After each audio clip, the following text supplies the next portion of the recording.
Notre marathon de l'information démarre maintenant. Bonjour, bienvenue à toutes et à tous.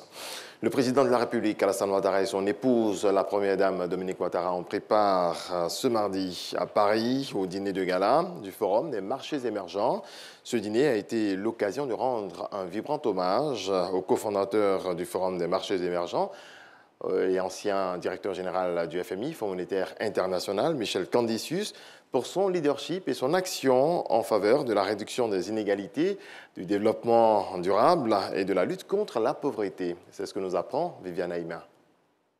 Présent à la 6e édition du Forum des marchés émergents, qui se tient ces 16 et 17 mai à Paris, le président de la République, Alassane Ouattara, a pris part ce mardi 17 mai au dîner gala du Forum des marchés émergents en compagnie de son épouse, la première dame de Côte d'Ivoire, Dominique Ouattara.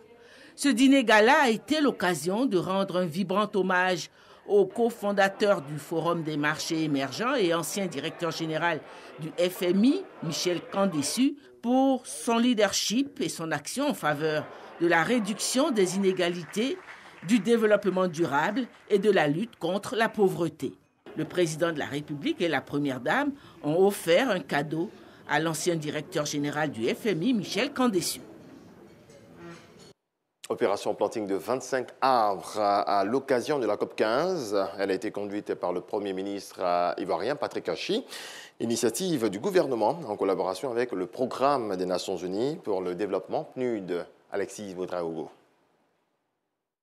Marquer la COP15 d'un acte concret, signe de l'engagement de la Côte d'Ivoire à la lutte contre la déforestation et la désertification. Voilà le sens de ce planting d'arbres réalisé ce mercredi dans les jardins de la patinoire de l'hôtel Sofitel Ivoire. Le Premier ministre, en main le plan du chef de l'État, donne le ton.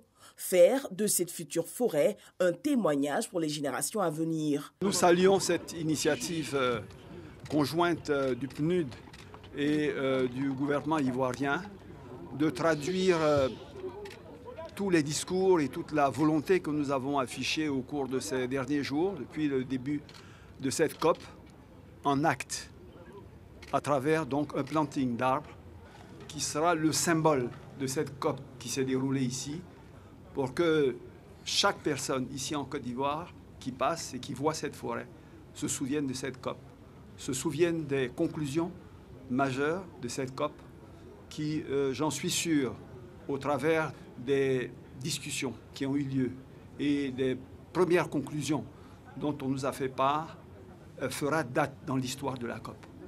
Associés au geste, plusieurs membres du gouvernement et partenaires au développement, la représentante du PNUD invite le président de la COP15 à veiller à ce que tous les participants en fassent de même dans leurs pays respectifs pour un bilan à la COP16. La Côte d'Ivoire s'honore en ce qui la concerne d'avoir depuis déjà 2-3 ans initié un vaste programme de recouvrer son couvert forestier et à ce jour on est environ à 38 millions d'arbres déjà plantés.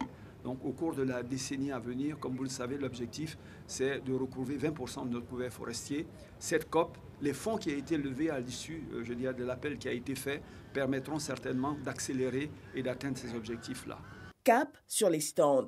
Pour s'y rendre, le chef du gouvernement se fait ambassadeur de l'énergie verte, casque bien vissé à vélo jusqu'au pavillon Côte d'Ivoire, qui présente au monde ce que le pays a de meilleur.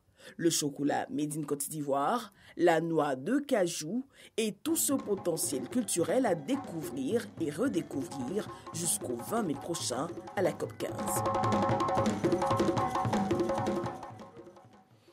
L'autorité de régulation des télécommunications de Côte d'Ivoire, RTCI, et l'agence ivoirienne de gestion des fréquences radioélectriques, IGF, ont reçu la visite de leur ministre de tutelle. Après une séance de travail, Amadou Koulibaly révèle que beaucoup de défis restent à relever au niveau de ces deux institutions. Issa Tchonaïo.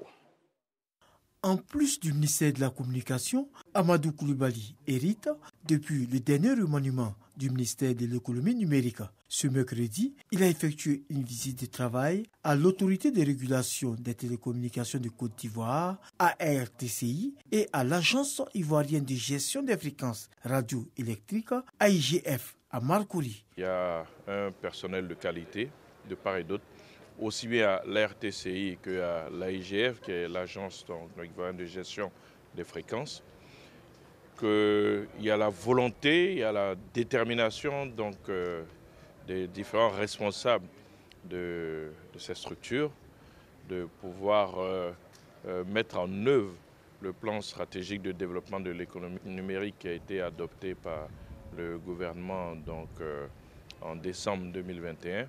Pour cette prise de contact, le ministre de la Communication et de l'économie numérique reconnaît que de nombreux défis restent à relever malgré l'excellent travail effectué jusqu'à ce jour dans ces deux structures. Il y a beaucoup de défis à relever. Au titre de ces défis, notamment avec l'RTCI, il y a la question de la qualité de service des opérateurs. Avec l'AIGF, nous avons pu évoquer la question de l'utilisation frauduleuse de certaines fréquences qui causent de véritables problèmes de sécurité. Et les échanges vont se poursuivre avec les experts pour que tous les défis que nous avons pu identifier puissent être relevés. Le ministre Amadou Coulibaly s'imprégnera ce jeudi du projet de solutions numériques pour le désenclavement des zones rurales et l'e-agriculture, PSNDEA, aux deux plateaux à la 7e tranche. Et le reste de l'actualité à l'ONU, le Conseil de sécurité s'est réuni sur le G5 Sahel ce mercredi pour une réunion régulière sur la paix et la sécurité en Afrique. Les membres du Conseil ont condamné le retrait du Mali de la force régionale. Ils espèrent que Bamako prendra ses responsabilités et continuera le dialogue avec ses voisins pour lutter contre la menace terroriste. Ils ont réclamé un renforcement du mandat de la MINUSMA.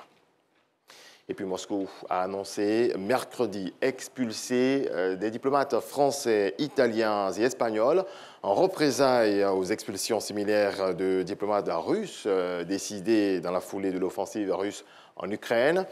Le bureau de Moscou de la chaîne canadienne CBC a par ailleurs été fermé. Voilà, c'est tout pour ce point de l'actualité. On se retrouve dans à peu près 30 minutes.